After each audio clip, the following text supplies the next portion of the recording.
Welcome to Rainbow Kids. ನಾವೇ Rainbow Kids. ಕಿರಿಯ ರಾಜಕುಮಾರ. ಒಮ್ಮೆ ದೇವಶಕ್ತಿ ಎಂಬ ರಾಜನು ಉಡುಪನ್ನು ಮತ್ತು ಸಮೃದ್ಧ ರಾಜ್ಯವನ್ನು ಆಳಿದನು. ಅವರು ಸಾಕಷ್ಟು ಖ್ಯಾತಿ, ಹೆಸರು, ಸಂಪತ್ತು ಮತ್ತು ಗೌರವವನ್ನು ಗಳಿಸಿದ್ದರು. ಅವನಿಗೆ ಸುಂದರ, ಧೈರ್ಯಶಾಲಿ ಮತ್ತು ಕಲಿತ ಮಗನಿದ್ದನು. ಆದರೂ ರಾಜನು ಯಾವಾಗಲೂ ಚಿಂತಿತನಾಗಿದ್ದನು, ಏಕೆಂದರೆ ಅವನ ಮಗ ಯಾವಾಗಲೂ ಅನಾರೋಗ್ಯದಿಂದ ಬಳಲುತ್ತಿದ್ದನು. ಅವರ ಹೊಟ್ಟೆಯೊಳಗೆ ತುಂಬಾ ವಿಷಕಾರಿ ಹಾವು ಪ್ರವೇಶಿಸಿತು. ಇದರಿಂದ ರಾಜಕುಮಾರನಿಗೆ ನಿತ್ಯವೂ ಅನಾರೋಗ್ಯ ಕಾಡುತ್ತಿತ್ತು. ಔಷಧಿಗಳು, ಮಾಟಮಂತ್ರ, ಯಜ್ಞಗಳು, ರಾಜದೇವಶಕ್ತಿ ಎಲ್ಲವನ್ನೂ ಪ್ರಯತ್ನಿಸಿದರು, ಆದರೆ ವ್ಯರ್ಥವಾಯಿತು. ರಾಜಕುಮಾರನ ಅನಾರೋಗ್ಯವನ್ನು ಗುಣಪಡಿಸಲು ಸಾಧ್ಯವಾಗಲಿಲ್ಲ. ಒಂದು ದಿನ ಬೆಲೆಯು ಯೋಚಿಸಿತು, ನನ್ನ ಅನಾರೋಗ್ಯದ ಕಾರಣ ನನ್ನ ತಂದೆ ಯಾವಾಗಲೂ ದುಃಖ ಮತ್ತು ಚಿಂತಿತರಾಗಿದ್ದಾರೆ. ನಾನು ಅವನನ್ನು ತುಂಬಾ ಅತೃಪ್ತಿಯಿಂದ ನೋಡಲು ಸಾಧ್ಯವಿಲ್ಲ. ನಾನು ಅರಮನೆಯನ್ನು ಬಿಟ್ಟು ಹೋದರೆ ಅವನು ನನ್ನ ನೋವನ್ನು ನೋಡುವುದಿಲ್ಲ ಮತ್ತು ದುಃಖಿಸುವುದಿಲ್ಲ. ಹಾಗಾಗಿ ನನ್ನ ತಂದೆಯ ಸಂತೋಷಕ್ಕಾಗಿ ನಾನು ಇಲ್ಲಿಂದ ಹೋಗಬೇಕು. ಆದ್ದರಿಂದ ಒಂದು ರಾತ್ರಿ ರಾಜ ಮತ್ತು ರಾಣಿ ಮಲಗಿದ್ದಾಗ ರಾಜಕುಮಾರ ಅರಮನೆಯನ್ನು ತೊರೆದನು. ಅವರು ನೆರೆಯ ರಾಜ್ಯವನ್ನು ಪ್ರವೇಶಿಸಲು ಗಡಿಯನ್ನು ದಾಟುವವರೆಗೂ ರಾತ್ರಿಯೆಲ್ಲ ನಡೆದರು. ಅವರು ಪಾಳುಬಿದ್ದ ದೇವಸ್ಥಾನವನ್ನು ಕಂಡರು. ಅವನು ಒಳಗೆ ಹೋಗಿ ಮಲಗಿದನು. ಕೆಲವು ದಿನಗಳ ನಂತರ ಅವನ ಕೂದಲು ಮತ್ತು ಬಟ್ಟೆಗಳು ಕಳಚಿಕೊಂಡವು. ಆದ್ದರಿಂದ ಒಂದು ಬೆಳಿಗ್ಗೆ ಜನರು ಅವನನ್ನು ನೋಡಿದಾಗ ಅವರು ಅವನನ್ನು ಬಡ ಭಿಕ್ಷುಕನೆಂದು ಕರೆದೊಯ್ದರು. ಅವರು ಅವನಿಗೆ ಸ್ವಲ್ಪ ಆಹಾರ ಮತ್ತು ನೀರನ್ನು ನೀಡಿದರು. ಕೆಲವೊಮ್ಮೆ ರಾಜಕುಮಾರನು ಆಹಾರಕ್ಕಾಗಿ ಮನೆಯಿಂದ ಮನೆಗೆ ಹೋಗುತ್ತಿದ್ದನು. ಹೀಗೆ ದಿನಗಳು ಮತ್ತು ತಿಂಗಳುಗಳು ಕಳೆದವು. ರಾಜಕುಮಾರನು ಈಗ ಉಳಿದುಕೊಂಡಿದ್ದ ರಾಜ್ಯಕ್ಕೆ ಒಬ್ಬ ನ್ಯಾಯಯುತ ರಾಜನಿದ್ದನು. ಆದರೆ ಅವನು ಕೋಪಗೊಂಡ ಮತ್ತು ಅಲ್ಪ ಸ್ವಭಾವದ ವ್ಯಕ್ತಿ. ಅನೇಕ ಸಂದರ್ಭಗಳಲ್ಲಿ ಅವರು ಕೋಪದಲ್ಲಿ ಆತುರದ ನಿರ್ಧಾರಗಳನ್ನು ತೆಗೆದುಕೊಂಡರು. ರಾಜನಿಗೆ ಇಬ್ಬರು ಸುಂದರ ಮತ್ತು ಕಲಿತ ಹೆಣ್ಣು ಮಕ್ಕಳಿದ್ದರು. ಹಿರಿಯ ಮಗಳು ರಾಜನ ಅಚ್ಚುಮೆಚ್ಚಿನವಳು.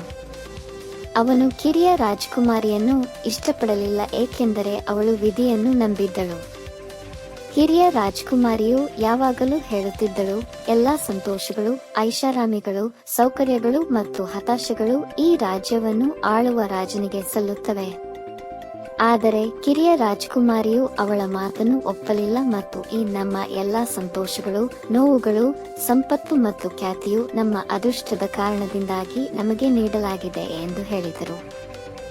ಈ ಉತ್ತರವು ರಾಜನನ್ನು ಯಾವಾಗಲೂ ಕೋಪಗೊಳ್ಳುವಂತೆ ಮಾಡಿತು. ಅಂತಹ ಕೋಪದ ಮನಸ್ಥಿತಿಯಲ್ಲಿ ಒಂದು ದಿನ ಅವರು ತಮ್ಮ ಪ್ರಧಾನಿಯನ್ನು ಕರೆದು ಹೇಳಿದರು, ಕಿರಿಯ ರಾಜಕುಮಾರಿಯು ಯಾವಾಗಲೂ ತನ್ನ ಅದೃಷ್ಟದ ಕಾರಣದಿಂದಾಗಿ ಅವಳು ಎಲ್ಲಾ ಸೌಕರ್ಯಗಳು ಮತ್ತು ಸಂತೋಷಗಳನ್ನು ಹೊಂದಿದ್ದಾಳೆ ಎಂದು ಹೇಳುತ್ತಾಳೆ. ಕೆಲವು ಬಡ ಭಿಕ್ಷುಕರಿಗೆ ವಿಧಿ ಬರೆದಿರುವುದನ್ನು ಇಂದು ಒಬ್ಬರು ಪಡೆಯುತ್ತಾರೆ ಎಂದು ಅವರು ಹೇಳುತ್ತಾರೆ. ಅವಳ ಅದೃಷ್ಟವು ಅವಳ ಸಂತೋಷ ಮತ್ತು ಸೌಕರ್ಯಗಳನ್ನು ಹೇಗೆ ಒದಗಿಸುತ್ತದೆ ಎಂಬುದನ್ನು ನಾನು ನೋಡುತ್ತೇನೆ. ಹೌದು, ನಿಮ್ಮ ಮಹಿಮೆ, ಪ್ರಧಾನಮಂತ್ರಿ ಹೇಳಿದರು. ನಗರದ ಹೊರಗಿನ ಹಳೆಯ ದೇವಾಲಯದಲ್ಲಿ ಒಬ್ಬ ಬಡ ಭಿಕ್ಷುಕನಿದ್ದಾನೆ.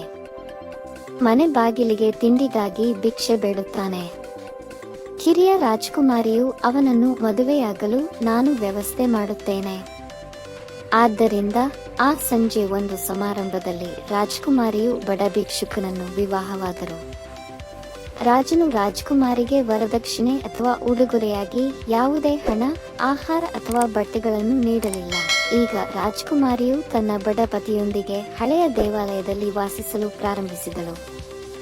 ಅವಳು ಅವನಿಗೆ ಒಳ್ಳೆಯ ಹೆಂಡತಿಯಾಗಿ ಸೇವೆ ಸಲ್ಲಿಸಿದಳು ಮತ್ತು ಅವನು ಭಿಕ್ಷೆ ಬೇಡಿಕೊಂಡು ಮನೆಗೆ ತಂದಿದ್ದನ್ನು ತಿನ್ನುತ್ತಿದ್ದಳು. ಆದರೆ ಹೊಟ್ಟೆಯಲ್ಲಿ ಹಾವು ಚಲಿಸಿದಾಗ ಪತಿ ನೋವಿನಿಂದ ನರಳುವುದನ್ನು ಕಂಡು ಸಹಿಸಲಾಗಲಿಲ್ಲ. ಒಂದು ರಾತ್ರಿ ತನ್ನ ಪತಿ ಮಲಗಿದ್ದಾಗ ಮತ್ತು ರಾಜಕುಮಾರಿಯು ಎಚ್ಚರವಾಗಿದ್ದಾಗ ಇದ್ದಕ್ಕಿದ್ದಂತೆ ತನ್ನ ಗಂಡನ ಹೊಟ್ಟೆಯಿಂದ ಹಾವು ಅವನ ಬಾಯಿಯಿಂದ ಹೊರಬರುವುದನ್ನು ಅವಳು ನೋಡಿದಳು. ಹಾವು ಮರಕ್ಕೆ ನುಗ್ಗಿತು. ಮರದ ಬಳಿ ಒಂದು ರಂಧ್ರವಿತ್ತು. ಮರದ ರಂಧ್ರದಿಂದ ಮತ್ತೊಂದು ಹಾವು ಹೊರಹೊಮ್ಮಿತು. ಎರಡು ಹಾವುಗಳು ಬದ್ಧ ವೈರಿಗಳಾಗಿದ್ದವು ಮತ್ತು ಯಾವಾಗಲೂ ವಾದ ಮಾಡಲು ಪ್ರಾರಂಭಿಸಿದವು. ರಾಜ್ಕುಮಾರನ ಹೊಟ್ಟೆಯಿಂದ ಹಾವು ಹೇಳಿತು, ನೀವು ಸಹೋದ್ಯೋಗಿ, ನಿಮ್ಮ ರಂಧ್ರದಲ್ಲಿ ಹುದುಗಿರುವ ಚಿನ್ನದ ಮತ್ತು ರತ್ನಗಳ 2 ಮಡಕೆಗಳನ್ನು ನೀವು ಯಾವಾಗಲೂ ಕಾಯುತ್ತಿದ್ದೀರಿ. ಅವರು ನಿಜವಾಗಿ ನನಗೆ ಸೇರಿದವರು ಮತ್ತು ನೀವು ಅವರನ್ನು ಉಪಾಯದಿಂದ ತೆಗೆದುಕೊಂಡು ಹೋಗಿದ್ದೀರಿ. ರಂಧ್ರದಿಂದ ಹಾವು ಹೇಳಿತು, ಹಾ, ನೀನು ಹೇಳಿ. ನೀವು ಎಂದಿಗೂ ನನ್ನೊಂದಿಗೆ ಹೋರಾಡಿ ಗೆಲ್ಲಲು ಸಾಧ್ಯವಿಲ್ಲ. ನೀವು ಹೇಡಿಯಂತೆ ಬಚ್ಚಿಟ್ಟುಕೊಂಡಿರುವ ಮುಗ್ಧ ರಾಜ್ಕುಮಾರನ ಮೇಲೆ ನಿಮ್ಮ ದುರ್ಬಲ ಶಕ್ತಿಯನ್ನು ತೋರಿಸಬಹುದು. ಸ್ವಲ್ಪ ಅಕ್ಕಿ ಪಿಷ್ಟದ ನೀರನ್ನು ಸ್ವಲ್ಪ ರೈಯೊಂದಿಗೆ ಕುಡಿಯುವುದು ನಿನ್ನನ್ನು ಕೊಲ್ಲುತ್ತದೆ ಮತ್ತು ಅವನು ಗುಣಮುಖನಾಗುತ್ತಾನೆ ಎಂದು ಬಡ ರಾಜ್ಕುಮಾರನಿಗೆ ತಿಳಿದಿಲ್ಲ. ನಾನು ಇದನ್ನು ಅವನಿಗೆ ಹೇಳಿದರೆ ನೀವು ಶೀಘ್ರದಲ್ಲೇ ಸಾಯುತ್ತೀರಿ. ರಾಜ್ಕುಮಾರನ ಹೊಟ್ಟೆಯಿಂದ ಹಾವು ಕೋಪಗೊಂಡು ಮತ್ತು ನಿಮ್ಮ ರಂಧ್ರಕ್ಕೆ ಬಿಸಿ ಎಣ್ಣೆಯನ್ನು ಸುರಿಯುವುದರಿಂದ ನಿಮ್ಮನ್ನು ಕೊಲ್ಲಬಹುದು ಎಂದು ಯಾರಿಗಾದರೂ ತಿಳಿದಿದೆ? ನಂತರ ಒಬ್ಬರು ಸುಲಭವಾಗಿ ಚಿನ್ನ ಮತ್ತು ರತ್ನಗಳ ಮಡಕೆಗಳನ್ನು ಪಡೆದು ಶ್ರೀಮಂತರಾಗಬಹುದು. ಈ ಕೋಪದ ಮಾತುಗಳ ವಿನಿಮಯದ ನಂತರ 2 ಹಾವುಗಳು ತಮ್ಮ ತಮ್ಮ ಸ್ಥಳಗಳಿಗೆ ಹಿಂತಿರುಗಿದವು. ರಾಜ್ಕುಮಾರಿ ನಡೆದದ್ದನ್ನೆಲ್ಲ ಕೇಳಿ ನೋಡಿದ್ದಳು.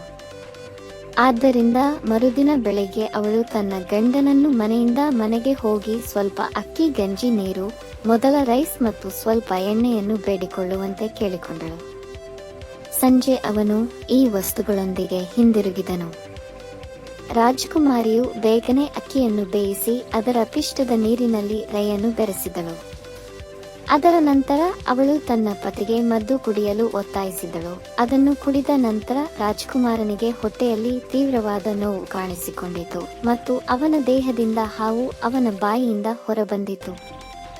ಕೆಲವು ಸೆಕೆಂಡುಗಳ ನಂತರ ಅದು ನೆಲದ ಮೇಲೆ ಸತ್ತು ಬಿದ್ದಿತು. ರಾಜಕುಮಾರನಿಗೆ ಬಹಳ ಸಮಾಧಾನವಾಯಿತು. ಆಗ ರಾಜಕುಮಾರಿಯು ಸ್ವಲ್ಪ ಎಣ್ಣೆಯನ್ನು ಹಚ್ಚಿ ಇನ್ನೊಂದು ಹಾವು ವಾಸಿಸುತ್ತಿದ್ದ ಮರದ ಬಳಿಯ ಹಾವಿನ ರಂಧ್ರಕ್ಕೆ ಸುರಿದಳು. ಗುಂಡಿಯಿಂದ ಹೊರಬಂದ ಹಾವು ಕೆಲಕಾಲ ಹೋರಾಟ ನಡೆಸಿ ಸಾವನ್ನಪ್ಪಿದೆ. ರಾಜಕುಮಾರಿಯು ತನ್ನ ಗಂಡನ ಸಹಾಯದಿಂದ ರಂಧ್ರದಿಂದ ಚಿನ್ನ ಮತ್ತು ರತ್ನಗಳ ಮಡಕೆಗಳನ್ನು ಅಗೆದಳು. ರಾಜಕುಮಾರಿಯು ತನ್ನ ಪತಿಗೆ ನಿನ್ನೆ ರಾತ್ರಿ ತಾನು ಕಂಡದ್ದನ್ನು ಮತ್ತು ಅಂದಿನಿಂದ ತಾನು ಮಾಡಿದ ಎಲ್ಲವನ್ನೂ ಹೇಳಿದಳು. ಆಕೆಯ ಪತಿ ಕೂಡ ತನ್ನ ನಿಜವಾದ ಗುರುತನ್ನು ಬಹಿರಂಗಪಡಿಸಿದನು. ಅವನು ನೆರೆಯ ಸಾಮ್ರಾಜ್ಯದ ರಾಜಕುಮಾರ ಮತ್ತು ಅವನ ಅನಾರೋಗ್ಯದ ಕಾರಣ ಅವನು ತನ್ನ ಮನೆಯನ್ನು ತೊರೆದನು. ಯುವ ದಂಪತಿಗಳು ಪರಸ್ಪರ ಸಂತೋಷದಿಂದ ಅಪ್ಪಿಕೊಂಡರು. ಮರುದಿನ ಬೆಳಗ್ಗೆ ಅವರು ಸಂಪತ್ತಿನ ಮಡಕೆಗಳನ್ನು ತೆಗೆದುಕೊಂಡು ರಾಜಕುಮಾರನ ರಾಜ್ಯಕ್ಕೆ ಹೋದರು. ರಾಜ ದೇವಶಕ್ತಿಯು ತನ್ನ ಮಗನನ್ನು ಮರಳಿ ಪಡೆದ ಸಂತೋಷದಿಂದ ಪರಮೆಗೊಂಡನು. ಅವರು ತಮ್ಮ ಸೊಸೆಯನ್ನು ಸ್ವಾಗತಿಸಿದರು. ಅನಾರೋಗ್ಯದಿಂದ ಬಳಲುತ್ತಿದ್ದ ಮಗನನ್ನು ಅವಳು ಗುಣಪಡಿಸಿದ್ದಾಳೆಂದು ತಿಳಿದು ಅವನು ತುಂಬಾ ಸಂತೋಷಪಟ್ಟನು. ಶೀಘ್ರದಲ್ಲೇ ರಾಜಕುಮಾರ ಮತ್ತು ರಾಜಕುಮಾರಿ ಸ್ವಾಗತದ ಅದ್ದೂರಿ ಸಮಾರಂಭವನ್ನು ಆಯೋಜಿಸಿದರು. ರಾಜಕುಮಾರಿಯು ತನ್ನ ತಂದೆಯನ್ನು ಸಮಾರಂಭಕ್ಕೆ ಆಹ್ವಾನಿಸಿ, ತಂದೆ, ಒಬ್ಬರ ಅದೃಷ್ಟವನ್ನು ಯಾವುದೂ ಬದಲಾಯಿಸುವುದಿಲ್ಲ ಎಂದು ನಾನು ನಿಮಗೆ ಹೇಳಿದೆ. ನಾನು ಭಿಕ್ಷುಕನನ್ನು ಮದುವೆಯಾಗಿದ್ದರೂ ಅವನು ಶ್ರೀಮಂತ ರಾಜಕುಮಾರಿಯಾಗಿ ಹೊರಹೊಮ್ಮಿದ್ದರಿಂದ ನಾನು ಇಂದು ರಾಜಕುಮಾರಿಯಾಗಿದ್ದೇನೆ. ರಾಜನು ತನ್ನ ಮಗಳ ಮಾತನ್ನು ಒಪ್ಪಿದನು.